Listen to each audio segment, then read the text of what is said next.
Social మీడియాలో betting apps ను promote చేసే వాళ్ళ మీద పెద్ద దండయాత్ర జరుగుతుంది, గుడ్. బట్ నేను దండయాత్ర చేసే అంత గొప్పోని కాదు, కానీ ఈ బెట్టింగ్ యాప్స్ ను ప్రమోట్ చేసే వాళ్ళ మీద నాకు చిన్న డౌట్ ఉంది. అదేంటి అంటే, మీరు చేసే బెట్టింగ్ ప్రమోషన్స్ వల్ల మిమ్మల్ని ఫాలో అయ్యి బెట్టింగ్లు పెట్టి నష్టపోయి చావడం తప్ప వేరే దారి లేదని ఆత్మహత్య చేసుకున్న వాళ్ళు ఉన్నారు.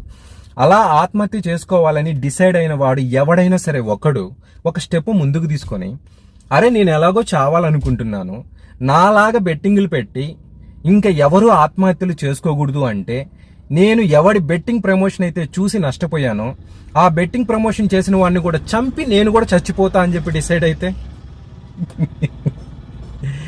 సరే ఎలాగో బెట్టింగ్ ప్రమోషన్ చేసేవాడిని ఒకరిని ఎలాగో చంపాలని డిసైడ్ అయిపోయాను, వాడితో పాటు ఇదే సోషల్ మీడియాలో బెట్టింగ్ యాప్స్ ని ప్రమోట్ చేసి ఇంకో 4 కూడా చంపేసి ఒక 10 మందిని సేవ్ చేసిన సోల్జర్ గా చచ్చిపోదామా అని చెప్పి డిసైడ్ అయ్యి ఒక 5 మందిని ఫసక్ అని లేపేస్తే, అప్పుడు కూడా మీరు ఇంతే ధైర్యంగా బెట్టింగ్ ప్రమోషన్ వీడియోస్ చేస్తారా అనేది నా డౌట్, అంతే.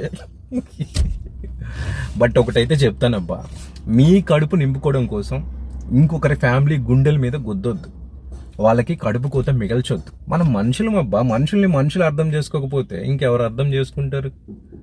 ఒక మనిషిగా ఇంకొక మనిషి ప్రాణాలు తీసే ప్రమోషన్స్ చేయడం అవసరమా? థింక్ చేయండి, మారండి అబ్బా.